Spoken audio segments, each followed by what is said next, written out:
The Outline of History, being a plain history of life and mankind by H.G. Wells, revised and brought up to the end of the Second World War by Raymond Postgate, with maps and plans by J.F. Horben, Volume 1, Book 6, Chapter 30, Muhammad and Islam. The twilight darkened to night, but this time the armies did not separate. All through the night the Arabs smote in the name of Allah, and not just the name, the way, and pressed upon the shattered and retreating Persians. Dawn broke upon the vestiges of Rustam's army in flight, far beyond the litter of the battlefield. Its path was marked by scattered weapons and war material, abandoned transport, and the dead and dying. The platform and the golden throne were broken down, and Rustam lay dead upon a heap of dead men.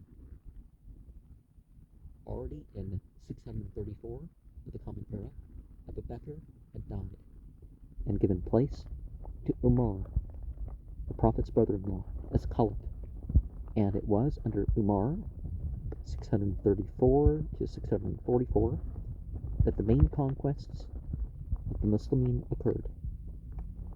The Byzantine Empire was pushed out of Syria altogether, because they were oppressing minorities, but at the Taurus Mountains, missing thrust was held. Romania was overrun, all Mesopotamia was conquered, and Persia beyond the rivers.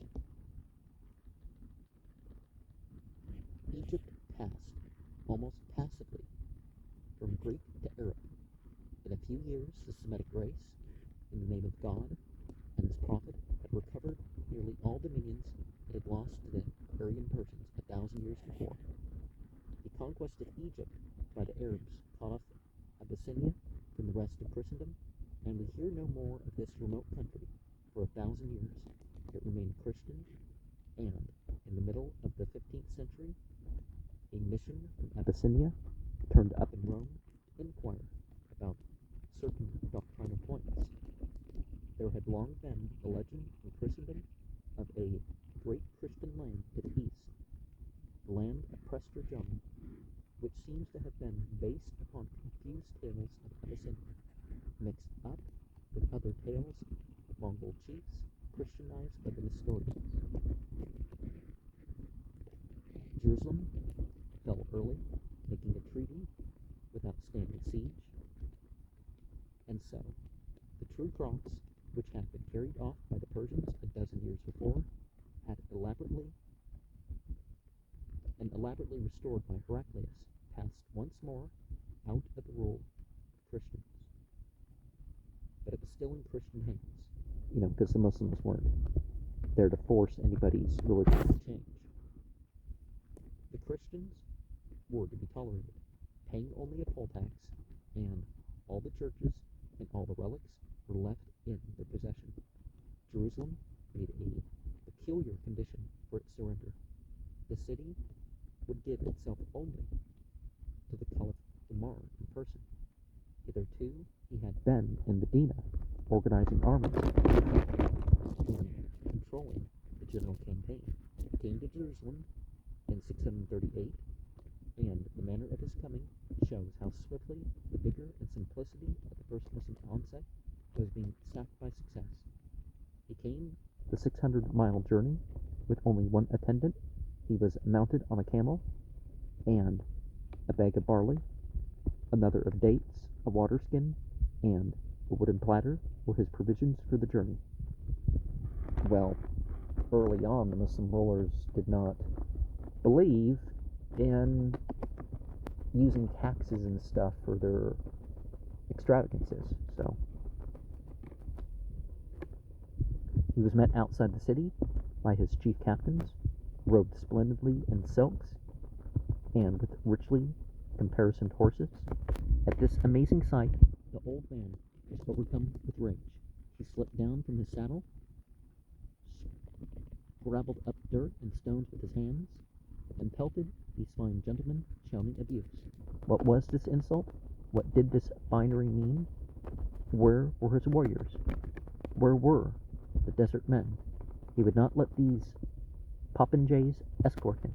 He went on with his attendant, and the smart emirs rode afar off, well out of range of his stones. He met the Patriarch of Jerusalem, who had apparently taken over the city from its Byzantine rulers alone. But the Patriarch got on very well. They went round the holy places together, and Umar, now a little appeased, made sly jokes at the expense of his two magnificent followers. Equally indicative of the tendencies of the time is Umar's letter ordering one of his governors, who had built himself a palace at Kufa, to demolish it again. They tell me, he wrote, you would imitate the palace of Khosroes, and that you would even use the gates that once were his. Will you also have guards and porters at those gates, as Khosroes had? Will you keep the faithful afar off and deny audience to the poor? Will you depart from the custom of our prophet, and be as magnificent as those Persian emperors, and descend to hell even as they have done? So paraphrase from Schurz in Helmholtz's history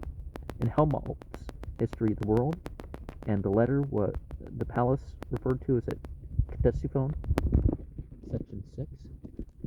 Abu Bakr and Umar I are the two master figures in the history of Islam.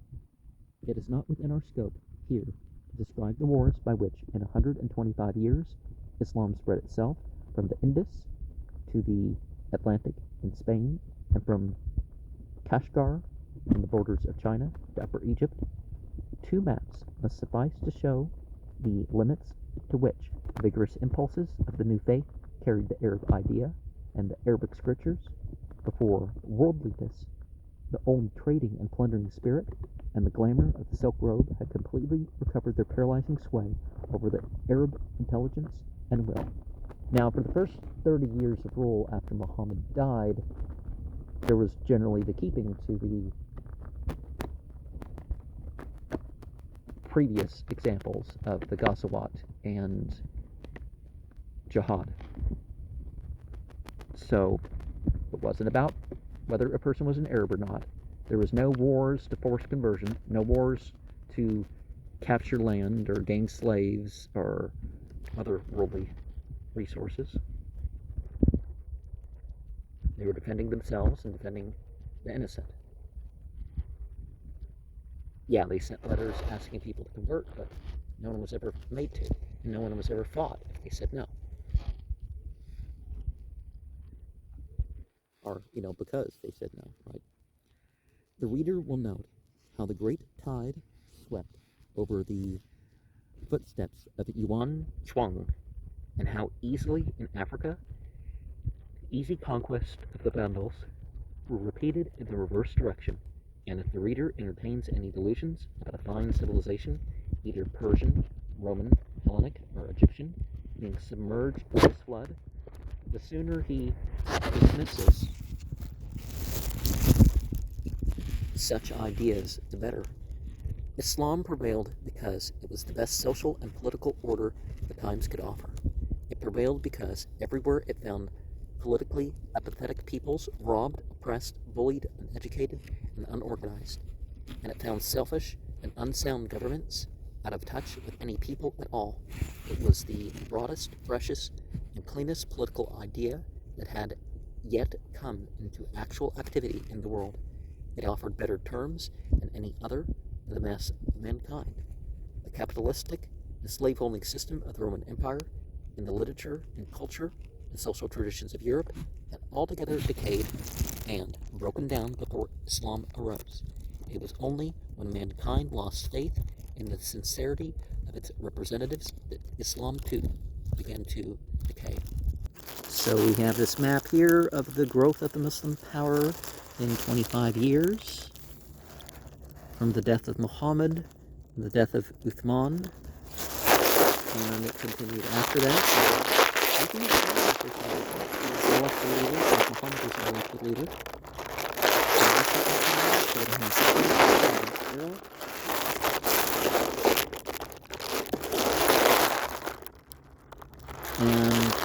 this is when the Sunni started to rise. Within a decade before, you could say that the Shia started to appear. It was under Uthman that the Ibadi appeared. The larger part of its energy spent itself in conquering and assimilating Persia and Turkestan.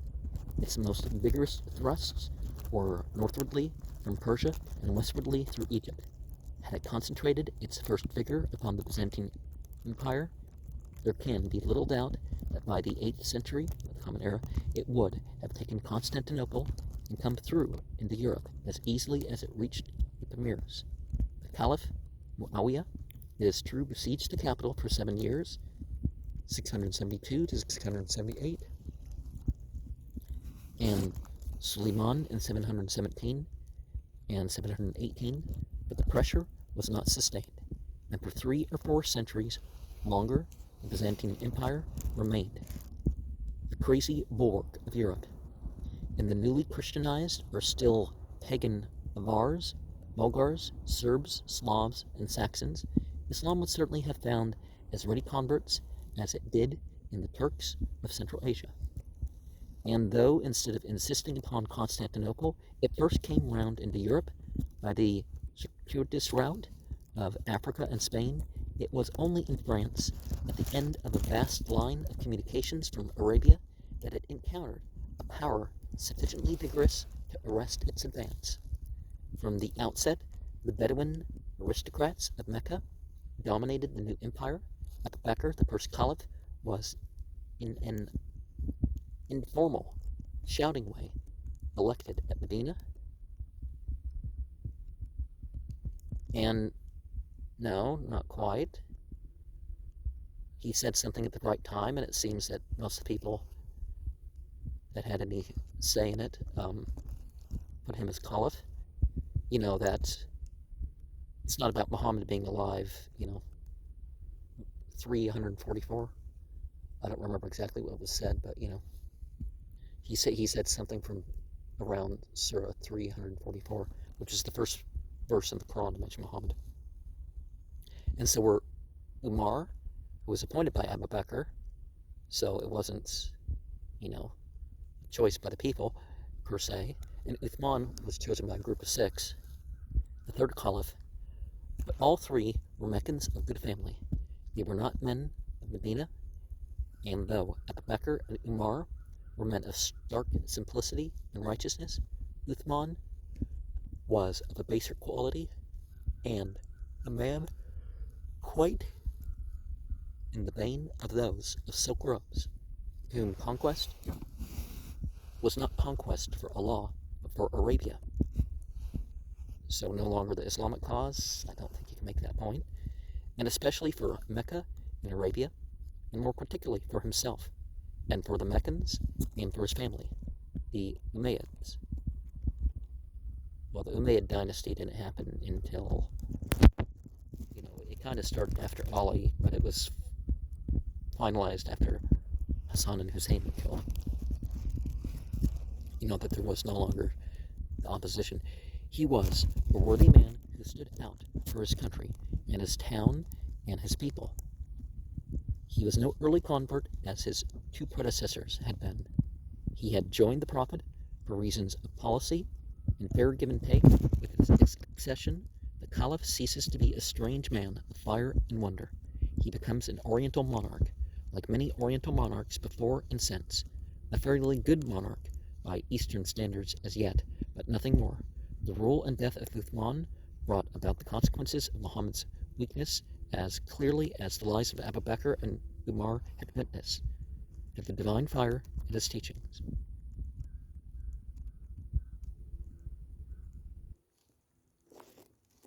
So what was good about them was obviously because of the religion. Muhammad would have been political at times, when Abu Bakr would have been firm, and the new element of aristocratic greediness that came in with Uthman was one fruit of those political movements and the legacy of that carelessly compelled harem of the Prophet.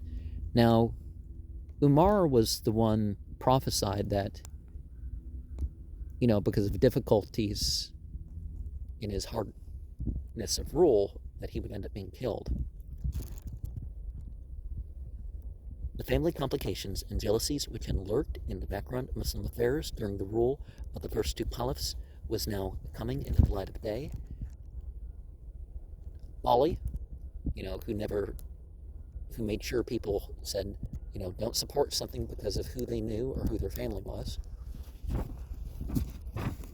who was the nephew, the adopted son. If I support something, I mean, the rule, you definitely help out your family first. Okay, Ali, who was the nephew, the adopted son, and the son-in-law of the Prophet, he was the husband of the Prophet's daughter, Fatima, had considered himself the rightful caliph. And when it came time for the second election, he clearly won, just like Hussein clearly had more support of the people. His claims formed an undertow of the resentment of Medina and of the rival families of Mecca against the advancement of the Umayyads, Muawiyah. But Aisha, the favorite wife of the Prophet, had always been jealous of Fatima and hostile to Ali. She supported Uthman. The splendid opening of the story of Islam collapses suddenly into this squalid dispute and bickering of heirs and widows. Now, again, the bickering had nothing to do with Islam, and the side of Ali was not about, he was related to the Prophet.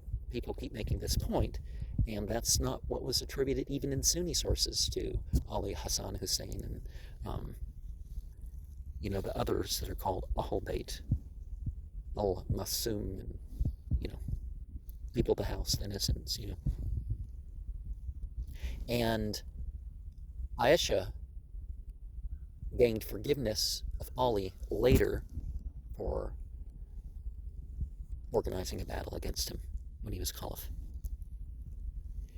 In 656, Uthman, an old man of 80, was stoned in the streets of Medina by a mob, chased to his house and murdered, and Ali became at last caliph, only to be murdered in his turn. 661, in one of the battles in this civil war, Aisha, now a gallant, mischievous old lady, distinguished herself by leading a charge mounted on a camel. She was taken prisoner and treated well. Now, some of the Sunnis will criticize Ali for not being hard-hearted and searching down ruthlessly and indiscriminately the killers of Uthman. But he wasn't part of that, and he wanted justice, so he, wanted to wait till the evidence and stuff came in.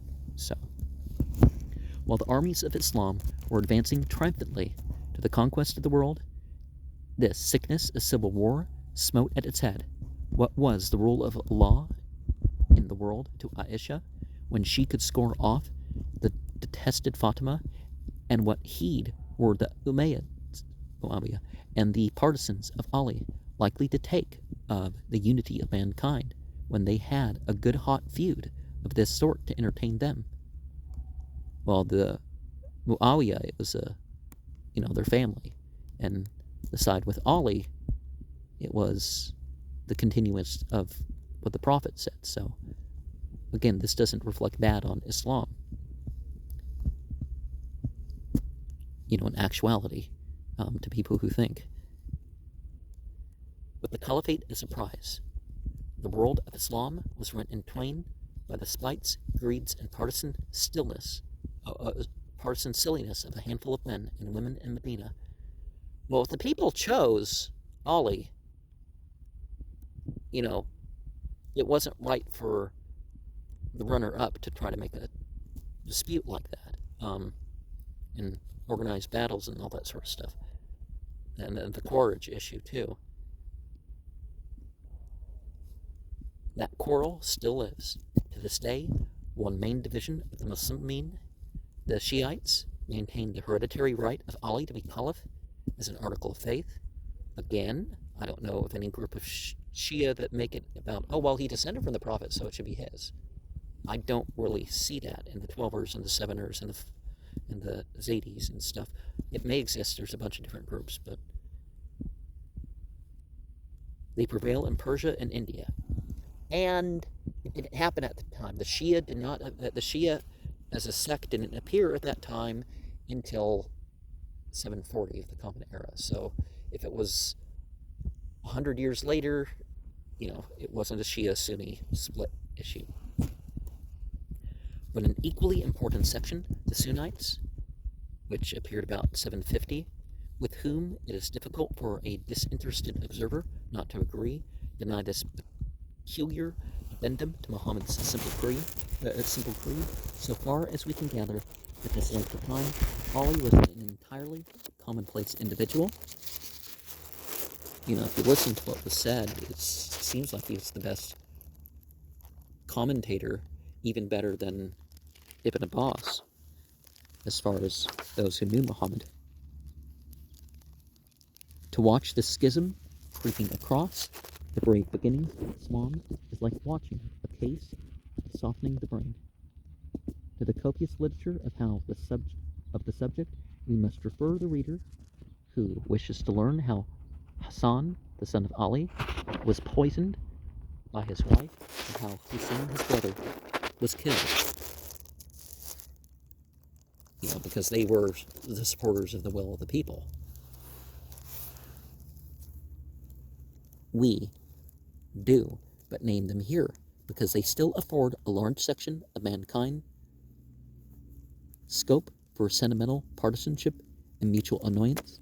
They are the two chief Shiite martyrs, and in Sunni sources they are martyrs too, and it's prophesied about their martyrdom, and that would be the end of the rightly guided caliphs, after that 30-year period. And then there start to be the breakdown. So the Sunni sources support these doctrines too. Amidst the coming and going other conflicts, by Sunni sources, I mean the hadith attributed to Prophet Muhammad and, surrounding situations. Amidst the coming and going of their conflicts, the old Kaaba at Mecca was burnt down, and naturally there began endless disputation whether it should be rebuilt in exactly its ancient form or on a much larger scale.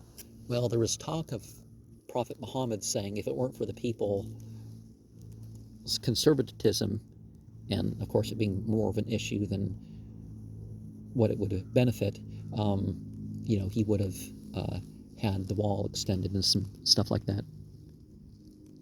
In this and the preceding sections, we have seen once more the inevitable struggle of this newest and latest unifying impulse in the world's affairs against the everyday worldliness of mankind, and we have seen also how, from the first, the complicated household of Muhammad was like an evil legacy to the new faith. No, the Ahl Bayt, the whole point was that they didn't join in supporting the political and other oppressions that arose. They didn't make things about tribal supremacy or anything like that. But as this history now degenerates into the normal crimes and intrigues of an Oriental dynasty, the student of history will realize a third fundamental weakness in the world reforms of Muhammad. He was an illiterate Arab, ignorant of history, totally ignorant of all the political experience of Rome and Greece, and almost as ignorant of the real history of Judea. And he left his followers with no scheme for a stable government, embodying and concentrating the general will of the faithful. Well, he did, as long as the people followed it.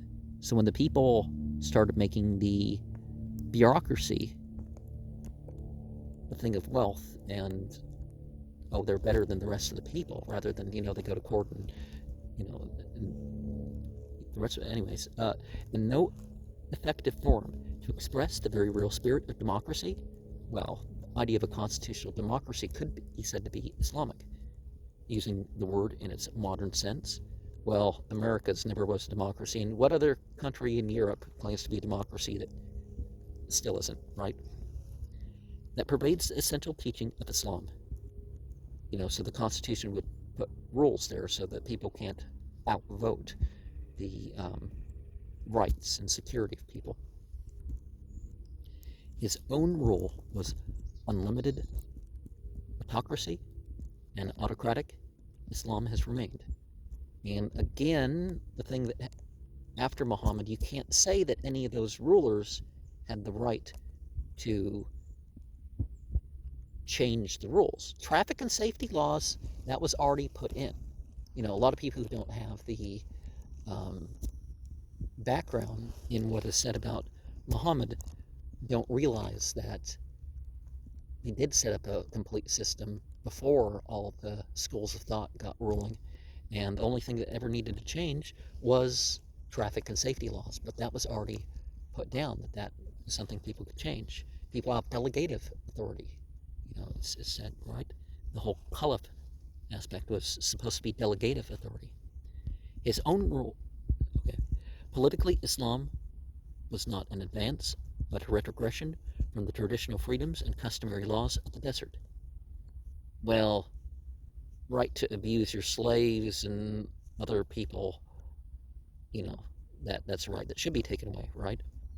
The breach of the Pilgrims' truce that led to the Battle of Badr is the blackest mark against early Islam. Again, it wasn't they that broke the truce, and everybody knew that, right? Nominally, Allah as its chief ruler, the one and only God, but practically its master has always been whatever man was vigorous and unscrupulous enough to snatch and hold the caliphate. And again, we need to distinguish between an Islamic caliphate and just a group of people that are supposed to be Muslim being ruled. And subject to revolts and assassinations, thus proving that it's not an Islamic state, its final law has been that man's will. And early on, if people wanted to violate the law and kill somebody like the Muawiyah did and other people who killed the early caliphs,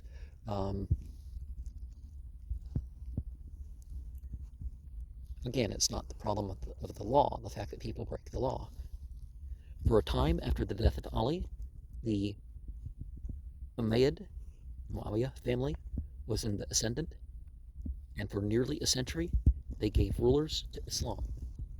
And it's referred to as the 1,000 months of tyranny by some people. And they made it harder to convert to Islam because they wanted more taxes. And there were other things that were blaringly, okay, it can't really be a total Islamic thing, right? The Arab historians are so occupied with the dynastic squabbles and crimes of that time that it is difficult to trace the external history of the period. We find Muslim shipping upon the seas, defeating the Byzantine fleet in a great sea flight off the coast of Lycia in 655, the Common Era. But how the Muslimin acquired this victorious fleet thus early, we do not clearly know.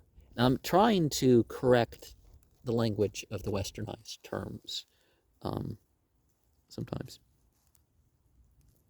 It was probably chiefly Egyptian.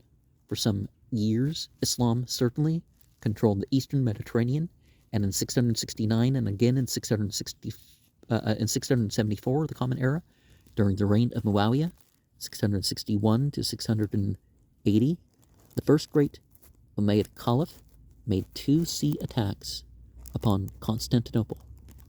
They had to be sea attacks because Islam, so long as it was under Arab rule, never surmounted the barrier of the Taurus Mountains. During the same period, the Muslimin were also pressing their conquests further and further into Central Asia, while Islam was already decaying at its center. It was yet making great hosts of new adherents and awakening a new spirit among the hitherto divided and aimless Turkish peoples. Just like the Mongols, a lot of things that people say, the Muslims, is like, well, the Turkish were doing this before and the Mongols were doing this before, and if they did some after, it wasn't because of the new religion. Or the newly accepted religion, or the religion that they newly accepted. Yeah, that's a better way to say it. Medina was no longer a possible center for its vast enterprises in Asia, Africa, and the Mediterranean. Well, it was, but, they did need to delegate outwards. And so Damascus became the usual capital of the Umayyad caliphs. Chief among these, as for a time, the clouds of dynastic intrigue cleared, are Abdul-Malik, 685 to 705, and Walid I, 705 to 714, under whom the Muawiyah line rose to the climax of its successes. The western boundary was carried to the Pyrenees, while to the east, the domains of the Caliph marched with China. The son of Walid, Suleiman, 715, carried out a second series of Muslim attacks upon Constantinople, which his father had planned and proposed. As with the Caliph Muawiyah half a century before, the approach was by sea, for Asia Minor, as we have just noted, was still unconquered, and the shipping was drawn chiefly from Egypt. The emperor, a usurper, Leo the Isaurian, displayed extraordinary skill and obstinacy in the defense. He burnt most of the Muslim shipping in a brilliant sortie, cut up the troops. They had landed upon the Asiatic side of the Bosphorus, and after a campaign in Europe of 2 years, 716 to 717, a winter of unexampled severity completed their defeat. From this point onward, the glory of the Umayyad Muawiyah line decays. The first tremendous impulse of Islam was now spent. Again, it was conquest and not Islam at that point. There was no further expansion and a manifest decline in religious zeal, which had actually started at the end of their bit, but Islam had made millions of converts and had digested those millions very imperfectly. Cities, nations, whole sects and races, Arabs. Now, I don't like calling people pagan because they're not of one of the following groups: Jews, Christians, Manichaeans, Zoroastrians, Turanian, has been swallowed up into this vast empire of Muhammad's successors. And again, pagan and heathen, in the old way of saying, the Greco-Roman way, it was about their land and their houses. It wasn't about the religion. It has hitherto been the common characteristic of all the great unifying religious initiators of the world, the common oversight that they have accepted the moral and theological ideas to which the first appeal was made, as though they were universal ideas. Muhammad's appeal, for example, was to the traditional chivalry and underlying monotheistic feelings of the intelligent Arabs of his time. So this is a criticism that they didn't compromise on polytheism and thought that those in charge should, or those with ability, should help those without ability, or be nice to people regardless of their position, however you're going to term that. These things were latent in the mind and conscience of Mecca and Medina, heeded but call went forth. Then, as the new teaching spread and stereotyped itself, it had to work on a continually more uncongenial basis. It had to grow in soil that distorted and perverted it. Its sole textbook was Al-Quran. Well, they had the sayings of the Prophet, so. To minds untuned to the melodies of Arabic, this book seemed to be, as it seems to many European minds today, a mixture of fine-spirited rhetoric with, to put it plainly, formless and unintelligent gabble. Well, if they don't know what it means, it sounds. But if they believe in it, they will listen to the sounds regardless. Now, some areas, some people didn't think it was as important to share the meaning, even though Prophet Muhammad made sure that people were out there translating things and expressing things into Greek and Hebrew and other languages. Countless converts missed the real thing in it altogether. To that we must ascribe the readiness of the Persian and Indian sections of the faith to join the Shiite schism upon a quarrel that they could at least understand and feel, and two, the same attempt to square the new stuff with the old prepossessions was due. Such extravagant theology as presently disputed whether the Quran was and always had been coexistent with God. See Mark Sykes. Well, some of the Jews were saying that about the Torah, and some Muslims started to say it. But if God has a quality and does something with that quality, like speaks the universe into being or speaks the scripture into being, that doesn't mean that the universe and the scripture is eternally coexistent and that sort of thing. Now, if the scripture of God is always going to be preserved on some level, all of them, okay.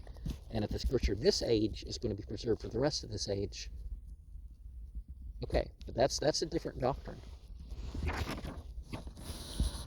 We should be stupefied by the preposterousness of this idea if we did not recognize it at once, the well-meaning attempt of some learned Christian converts to Islamize his belief that in the beginning was the Word, and the Word was with God, and the Word was God. St. John's Gospel, chapter 1:1. None of the great unifying religious initiators of the world hitherto seems to have been accompanied by any understanding of the vast educational task, the vast work of lucid and varied exposition and intellectual organization involved in its propositions. They all present the same history of a rapid spreading, like a little water poured over a great area, and then of superficiality and corruption. In a little while, we hear stories of an Umayyad Muawiyah Caliph, Walid II, 743 to 744, who mocked at the Quran, ate pork, drank wine, and did not pray. Now, if he abandoned prayer rather than just neglected it, he would not have been considered Muslim. Other sins, well, the person's a sinner, but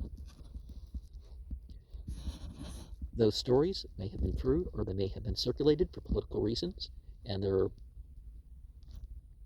stories about other Muawiyah caliphs,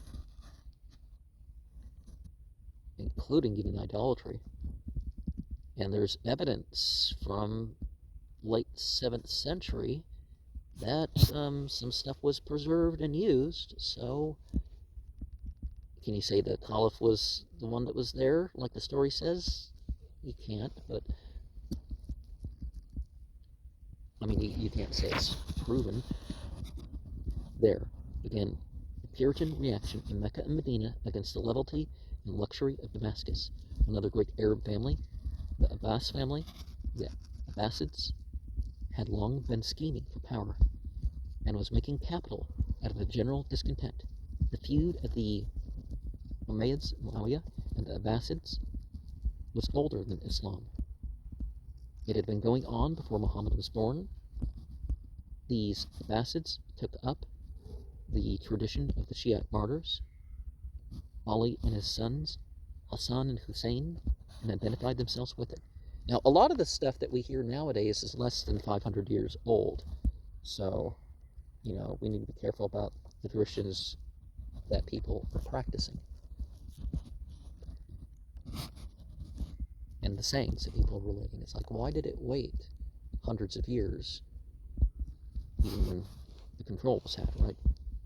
But of course, some of these things are just exaggerations on the older stuff, so you can look at the older stuff and see what was initially narrated.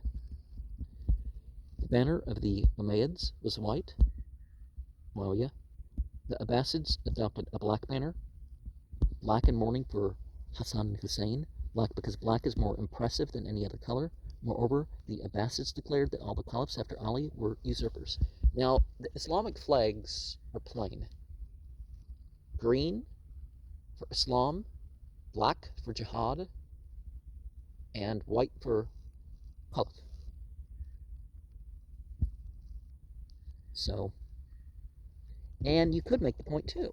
It's like, well, if it was taken over against the will of the people and against the more pure expression of Islam, you can make the point that they're usurpers. And also, why was the decision of how to get the first 3 caliphs in 3 different ways?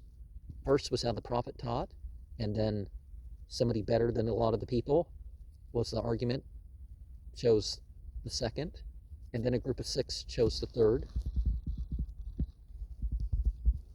In 749, they accomplished a carefully prepared revolution, and the last of the Umayyad Muawiyah caliphs was hunted down and slain in Egypt. Abu Abbas was the first of the Abbasid caliphs, and he began his reign by collecting into one prison every living male of the Umayyad Muawiyah line upon whom he could lay his hands, and causing them all to be massacred. Their bodies, it is said, were heaped together, a leathern carpet was spread over them, and on this gruesome table, Abu Abbas and his counselors feasted. Beheading, body collecting, eating over dead bodies, and that sort of stuff. Islam already condemned this gruesome behavior already.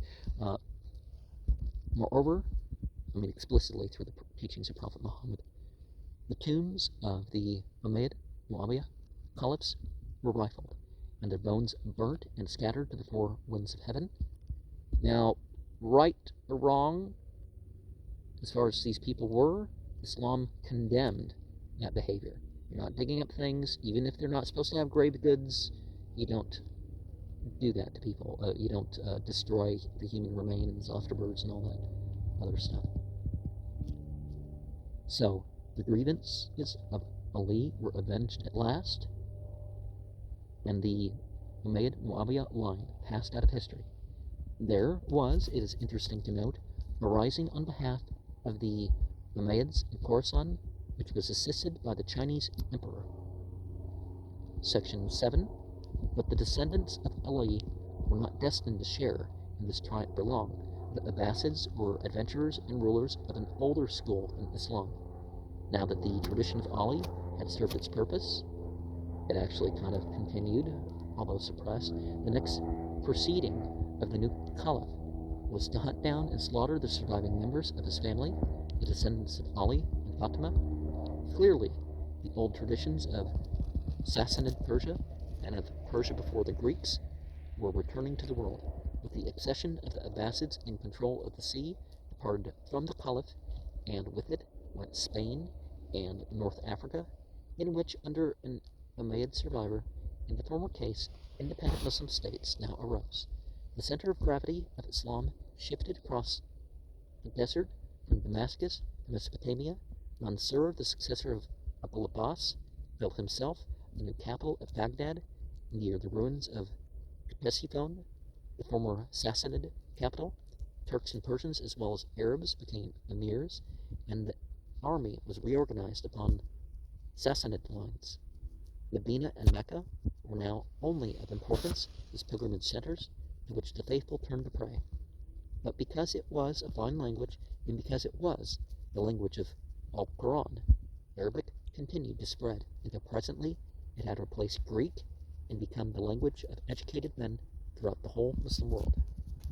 And the spread of Arabic, again, is because of the religion, not because Arabic is somehow the superior language. It was the language that the scripture of this time had to come in because of other circumstances, but it was a language that would maintain itself also to the point where the teachings would be understood. Of the Abbasid monarchs after Abu Abbas, we need tell little here. A bickering war went on year by year in Asia Minor, in which neither Byzantium nor Baghdad made any permanent gains. though once or twice Muslimin raided as far as the Bosphorus. A false prophet, Mokanna, who said he was God, had a brief but troublesome career. And there were other false prophets that didn't quite go as far. And as long as they didn't stir the people to war and that sort of stuff, they were generally more or less left alone by the Muslim rulers. And Muhammad didn't go after people for claiming to be prophets. He said it was wrong, but that they were claiming to be prophets too. But there were plots, there were insurrections. They lie flat and colorless now in the histories, like dead flowers in an old book. One other Abbasid caliph only need to be named, and that quite as much for his legendary as for his real importance. Harun al-Rashid, 786 to 809. He was not only the caliph of an outwardly prosperous empire in the world of reality, but he was also the caliph of an undying empire in the deathless world of fiction. He was the Harun al-Rashid of the Arabian Nights. Sir Mark Sykes, in The Caliph's Last Heritage, gives an account of the reality of his empire, from which we will quote certain passages. He says, "The imperial court was polished, luxurious, and unlimitedly wealthy.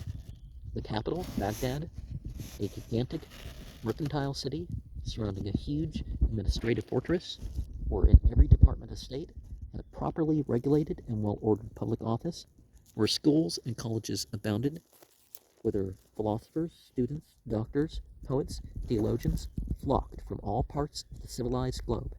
The provincial capitals were embellished with vast public buildings and linked together by an effective and rapid service of posts and caravans. The frontiers were secure and well garrisoned, the army loyal, efficient, and brave, the governors and ministers honest and forbearing, the empire stretched with equal strength and unimpaired control from the Sicilian gates to Aden, and from Egypt to Central Asia. Christians, other religions, Jews, as well as Muslimin, were employed in the government service." Now, if you're not going to call Christians pagans, or Jews pagans for the ethnic thing, why? What exactly defines a pagan, right? Usurpers, rebellious generals, and false prophets seem to have been banished from the Muslim dominions. Traffic in wealth had taken the place of revolution and famine. Pestilence and disease were met by imperial hospitals and government physicians and government business, the rough and ready methods of Arabian administration. And again, some of these places were Persian or Turkish or something else, so calling it Arabian is problematic. Had given place to a complicated system of divans, initiated partly from the Roman, but chiefly taken from the Persian system of government. Posts, finance, privy seal, crown lands, justice, and military affairs were each administered by separate bureaus in the hands of administrators and officials. An army of clerks, scribes, writers, and accountants swarmed into these offices and gradually swept the whole power of the government into their own hands by separating the commander of the faithful from any direct intercourse with his subjects.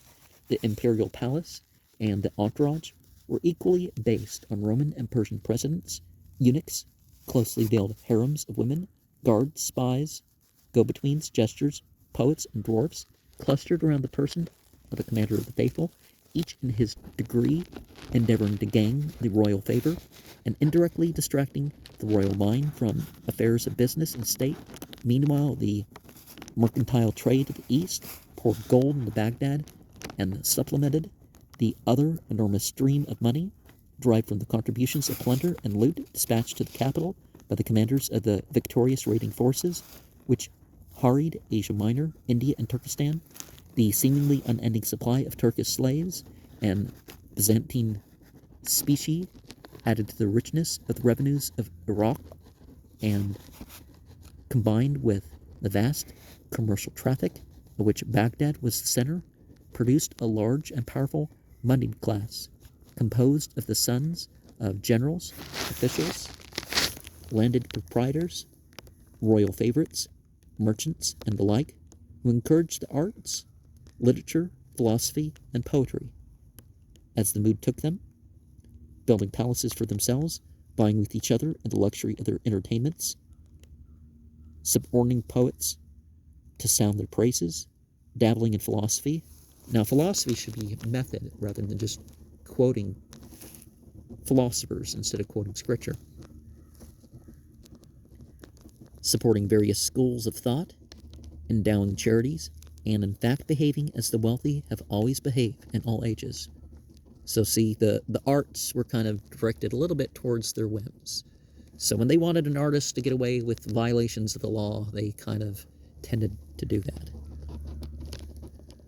As I have said, that the Abbasid Empire in the days of Harun al-Rashid was weak and feeble to a degree, and perhaps the reader will consider this a foolish proposition when he takes into consideration that I have described the empire as orderly, the administration definite and settled, the army efficient, and wealth abundant. The reason I make the suggestion is that the Abbasid Empire had lost touch with everything original and vital in Islam, and was constructed entirely by the reunion of the fragments of the empires Islam had destroyed. There was nothing in the empire which appealed to the higher instinct of the leaders of the people. The Holy War had degenerated into a systematic acquisition of plunder, because it stops being Holy War when they're trying to force converts and trying to get slaves and land resources. In the Islamic vision, it becomes something cursed. The Muslims are supposed to curse those who fight to force people to convert, the people who fight to gain slaves, the people who fight because there's some sort of resource that they want to get a hold of, that they fight to, extend the borders. They can drive people out for when they were driven out. They can acquire wealth from those who took their wealth or whatever. A lot of things that I'm saying or might want to say, there's issues with them being maxims that don't match the reality of what either Islam teaches or what goes across in some applications. But, I think the general meaning is got right. The Caliph had become a luxurious emperor or a king of kings. The administration had changed from a patriarchal system to a bureaucracy. Now, Islam does not allow that the rule just gets passed on from father to son. If people choose that, if the teaching is being spread that way, the teaching's being spread that way, but not, it's not about who you know, and it's not about who your family was that decides your political authority or your religious authority. The wealthier classes were rapidly losing all faith in the religion of the state. Speculative philosophy and high living were taking the place of Quranic orthodoxy. Well, a lot of what's called orthodoxy isn't Quranic or Hadith, but somebody's interpretation, you can't always see how that interpretation arose, let alone whether it's agreeable. And Arabian simplicity, the solitary bond which could have held the empire together, the sternness and plainness of the Muslim faith, was completely neglected by both the Caliph and his advisors. Harun al-Rashid himself was a wine bibber, and his palace was decorated with graven images of birds and beasts and men. Graven images isn't as severe of a sin as it is for the biblically based people, but it still is something that they wouldn't have been doing if they were more devout. For a moment, we stand amazed at the greatness of the Abbasid dominion, and suddenly we realize that it is but as a fair husk enclosing the dust and ashes of dead civilizations. Harun al-Rashid died in 809. At his death, his great empire fell immediately into civil war and confusion, And the next great event of unusual importance in this region of the world comes 200 years later when the Turks, under the chiefs of the great family of the Seljuks, poured southward out of Turkestan and not only conquered the empire of Baghdad, but Asia Minor also. Coming from the northeast as they did, they were able to outflank the Great Barrier of the Taurus Mountains, which had hitherto held back the Muslimin. They were still much the same people as those of whom Yuan Chuang gave us a glimpse 400 years earlier, but now they were Muslimin, and Muslimin of the primitive type, men whom Abu Bakr would have welcomed to Islam. Now why is he calling them primitive, right? Shouldn't there be a backup of this rather than just, they caused a great revival of vigor in Islam, and they turned the minds of the Muslim world once more in the direction of a religious war against Christendom. Now, religious war rather than the physical war, because in Islam we don't fight people because they're a different faith. And we speak to them in the best of manners, so it's not a insult and blaspheme each other back and forth, and whoever, For there had been a sort of truce between these two great religions after the cessation of the Muslim advance and the decline of the Umayyads. Muawiyah. Such warfare as had gone on between Christianity and Islam had been rather border-procuring than sustained war. It became only a bitter fanatical struggle, again in the 11th century. Well, there was persecution by the Christians, and there always had been persecution by Christendom of even fellow Christians. So therefore, making it sound like the Christians said, let's reconquer this land for Christ and all that stuff. So, Section 8. But before we go on to tell of the Turks and the Crusaders, the great wars that began between Christendom and Islam, and which have left quite an insane intolerance between these great systems right down to the present time, it is quite necessary to give a little more attention to the intellectual life of the Arabic-speaking world, which was now spreading more and more widely over the regions which Hellenism had once dominated. For some generations before Muhammad, the Arab mind had been, as it were, smoldering. It had been producing poetry and much religious discussion. Under the stimulus of the national and racial successes, it presently blazed out with a brilliance second only to that of the Greeks during their best period. It revived the human pursuit of science. If the Greek was the father, then the Arab was the foster father of the scientific method. Through the Arabs it was, and not by the Latin route, that the modern world received that gift of light and power. But when we write Arab here, we must write it with certain reservation.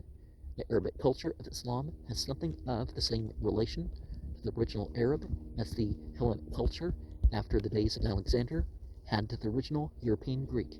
It was no longer racially pure and had incorporated with it a group of pre-existing cultures, the Persian of the Arsacid dynasty and the Coptic of Hellenized Egypt. Persia and Egypt learned to talk Arabic with great promptitude, but they remained in quality Persia and Egypt.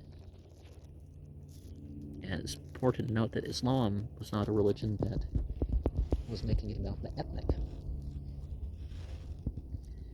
The early conquests of the Arabs had brought the Arabic culture into close contact with the Greek literary tradition, not, it is true, in the original Greek, but through the Syrian translations of the Greek writers. The Nestorian Christians, the Christians to the east of Orthodoxy, seem to have been much more intelligent and active-minded than the court theologians of Byzantium, and at a much higher level of general education than the Latin-speaking Christians of the West. They had been tolerated during the latter days of the Sassanids, and they were tolerated by Islam until the ascendancy of the Turks in the 11th century.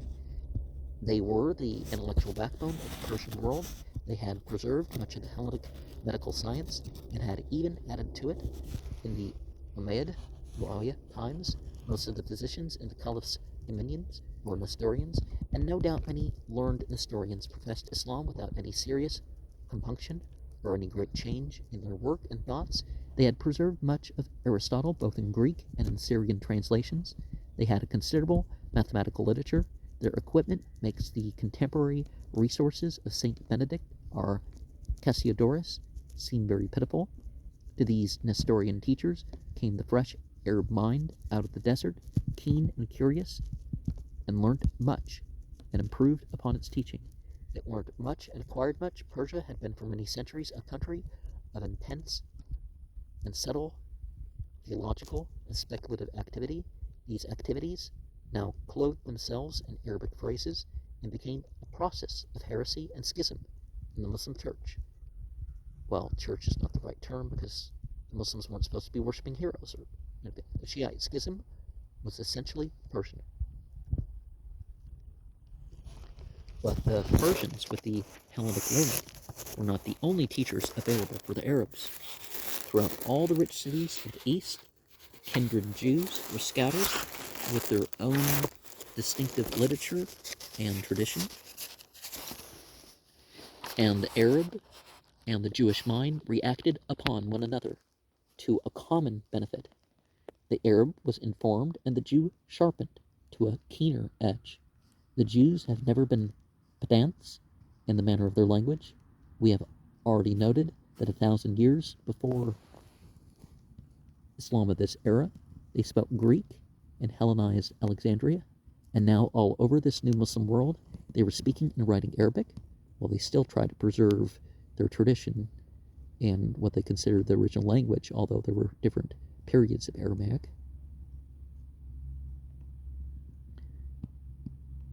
Some of the greatest Jewish literature was written in Arabic. The religious writings of Maimonides, for example. Indeed, it is difficult to say in the case of this Arabic culture where the Jew ends and the Arab begins. Well, technically, if you're going to use the biblical word Arab,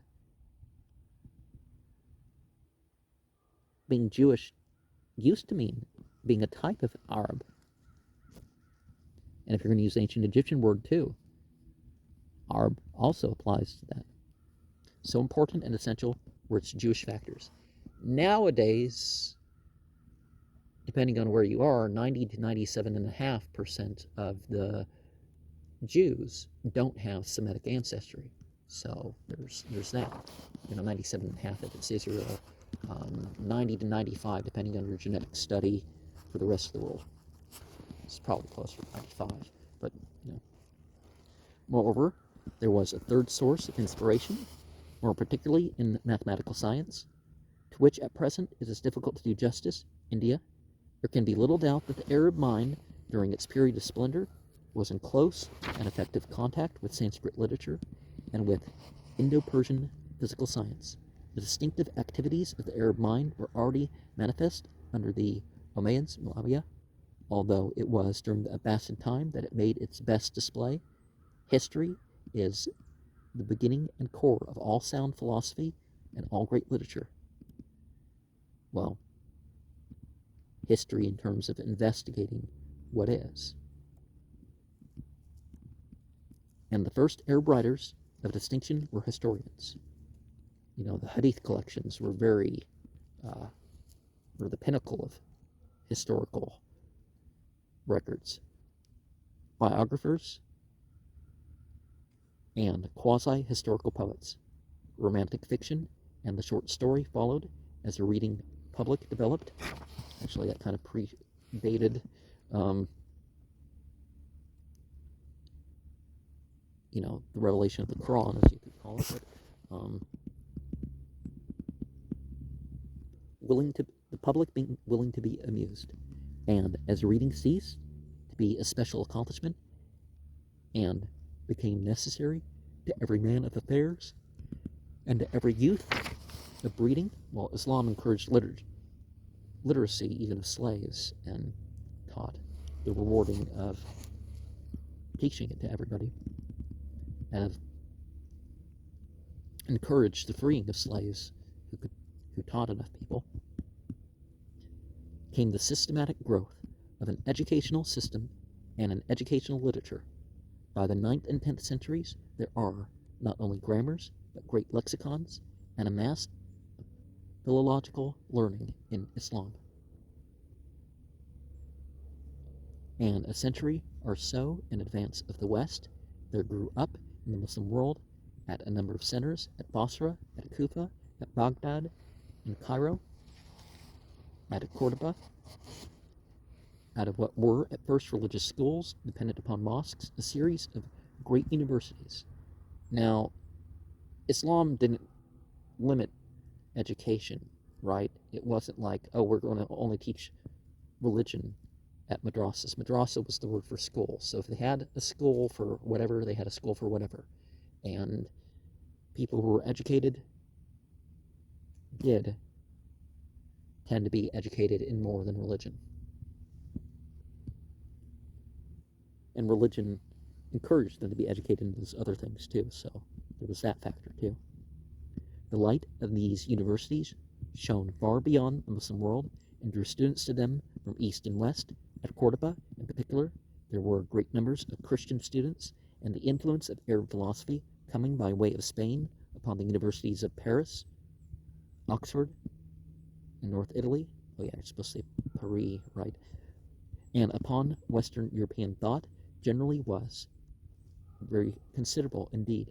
The name of Averroes ibn Rushd of Cordoba, 1126 to 1198 of the Common Era, stand out as that of the culminating influence of Arab philosophy upon European thought. He developed the teachings of Aristotle upon lines that made a sharp division between religious and scientific truth, and so prepared the way for the liberation of scientific research from the theological dogmatism that restrained it both under Christianity and under Islam. Another great name is that of Avicenna ibn Sina, the Prince of Physicians, 980 to 1037, who was born at the other end of the Arabic world at Bukhara, and who traveled in Khorasan. The book-copying industry flourished at Alexandria, Damascus, Cairo, and Baghdad, and about the year 970, there were 27 free schools open in Cordoba for the education of the poor. In mathematics, says Thatcher and Schwill, A General History of Europe, the Arabs built on the foundations of the Greek mathematicians.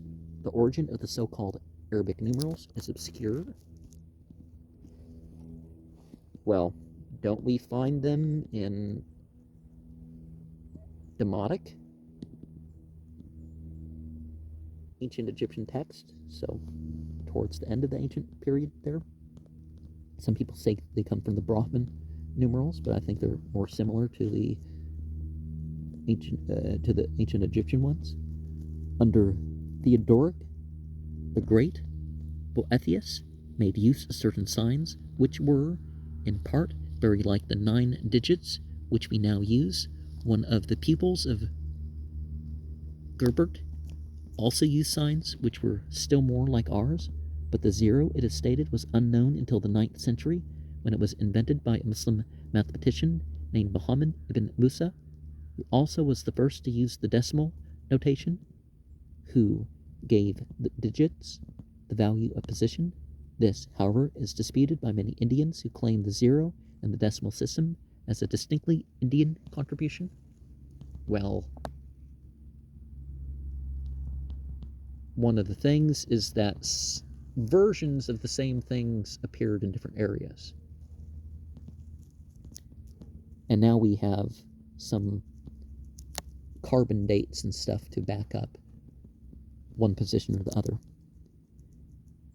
In geometry, the Arabs did not add much to Euclid, but algebra is practically their creation. Also, they developed spherical trigonometry, inventing the sine, tangent, and cotangent. In physics, they invented the pendulum and produced works on optics. They made progress in the science of astronomy. They built several observatories and constructed many astronomical instruments which are still in use. They calculated the angle of the ecliptic and the precision of the equinoxes. Their knowledge of astronomy was undoubtedly considerable. In medicine, they made great advances over the work of the Greeks. They studied physiology and hygiene, and their materia medica was practically the same as ours today. Many of their methods of treatment are still in use among us. Their surgeons understood the use of anesthetics and performed some of the most difficult operations known. At the time when in Europe the practice of medicine was forbidden by the Church, which expected cures to be effected by religious rites performed by the clergy, the Arabs had a real science of medicine. Well, Islam taught people to turn to God and use what was at hand of the methods and that. Of course, it did limit things by saying that intoxicant use was for survival only. That's the only way you could excuse it. It wasn't just wine. People say, oh, well, wine is the only thing mentioned in... No. In chemistry, they made a good beginning.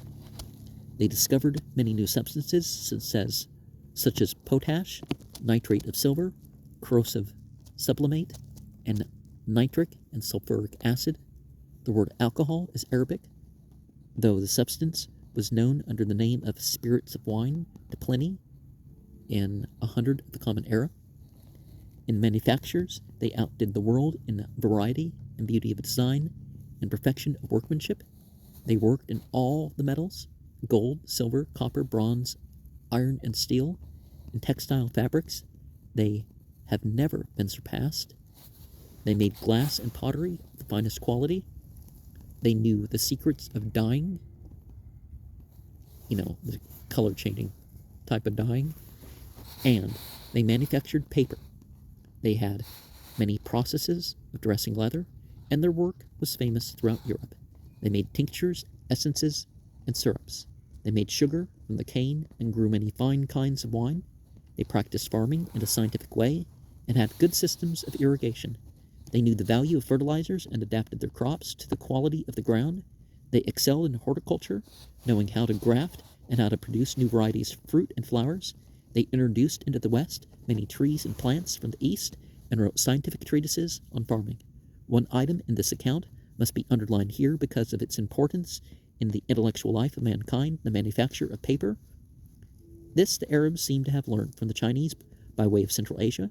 The Europeans acquired it from the Arabs. Until that time, books had to be written upon parchment or papyrus, and after the Arab conquest of Egypt, Europe was cut off from the papyrus supply. Until paper became abundant, the art of printing was of little use, and newspapers and popular education by means of books was impossible. This was probably a much more important factor in the relative backwardness of Europe during the Dark Ages than historians seem disposed to admit.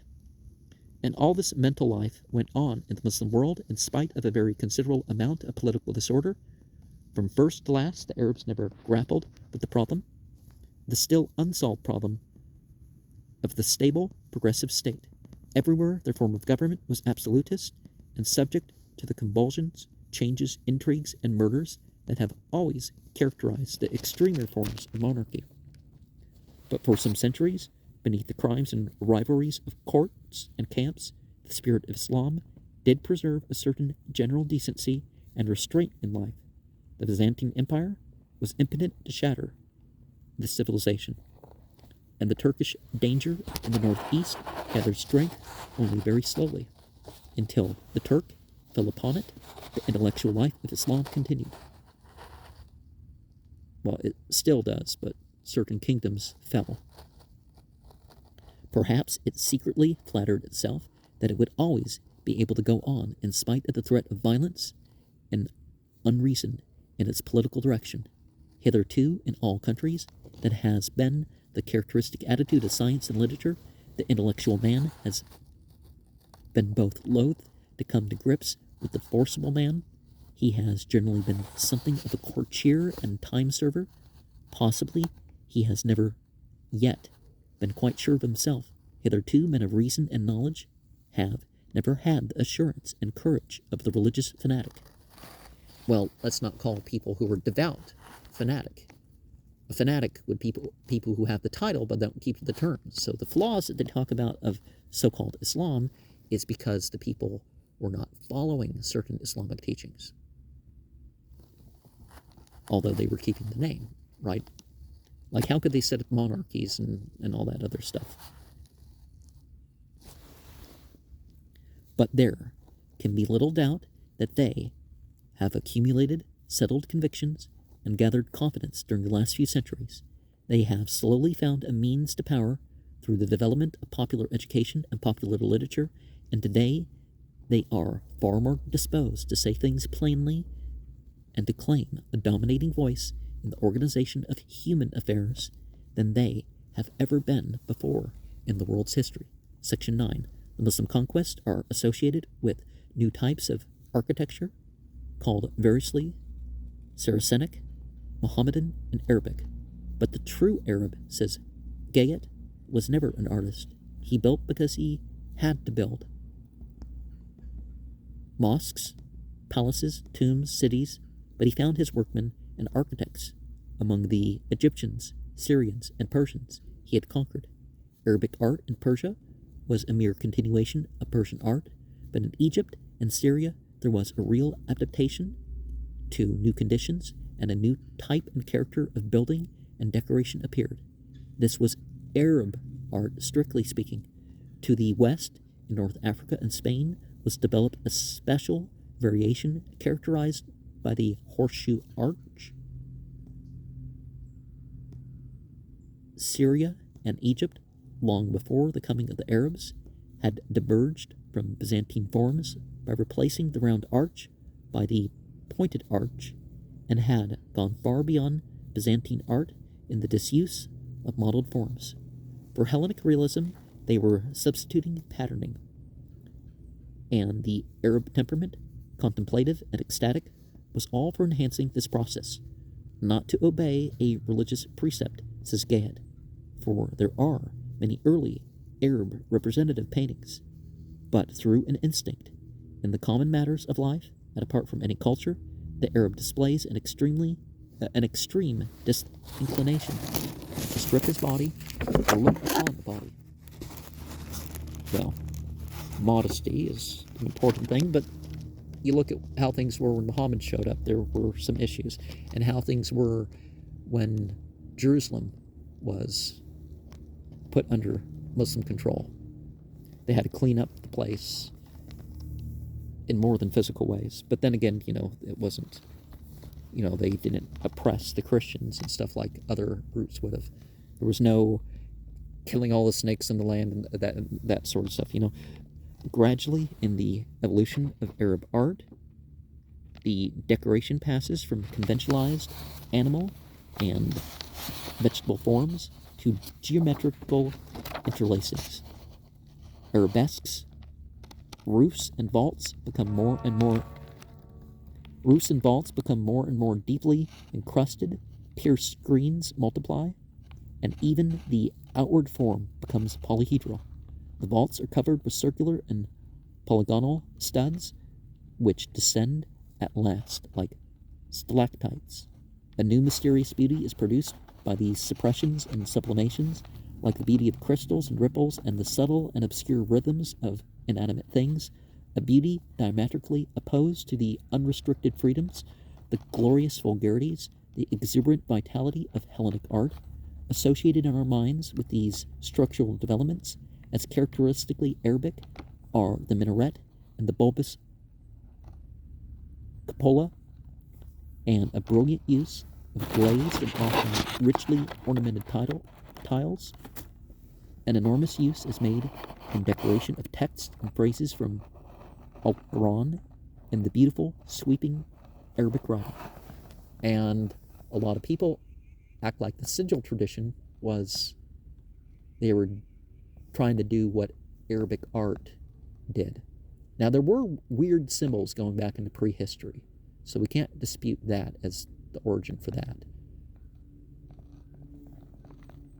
But generally, it was just, here was the word, like in the Necronomicon, which is supposed to be of Arabic origin.